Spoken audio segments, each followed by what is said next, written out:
আমি অনেক সুস্থ ছিলাম, খুব চটপটে ছিলাম, কিন্তু আজকে 20-25 দিন মনে হয় পৃথিবীতে আমার সবকিছু অন্ধকার। আমি মনে হয় যেন একটা গুহাতে বন্দি আছি। কেন আমার এই পৃথিবী আমার কাছে খুব যন্ত্রণাদায়ক। মনে হয় যেন আমার পরানটা এখনই চলে যায়। শুধু আমার রাকিব, আমি রাকিব ছাড়া আর কোনো শব্দ বলতে পারি না। শুধু আমার একটাই ছেলে, খুব আদরের। ওর জন্মের পর থেকে আমি ওষুধের ডুরুবার দিয়ে ওর দুধ খাওয়াইতাম, আর টিটার মুখে নিত না।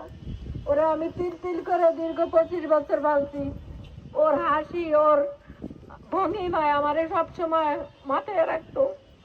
আমার বাবার মতো আমি আর কোনো ছেলে দেখি না। ওর মতো তো মায়া কারো মুখে দেখি না। ওর মতো খাবার, ওর মতো চিমচাম চলাফেরা, চটপটে কোনো ছেলেকে দেখি না। আমার ছেলেকে নিয়ে আমি অনেক গর্ব করতাম।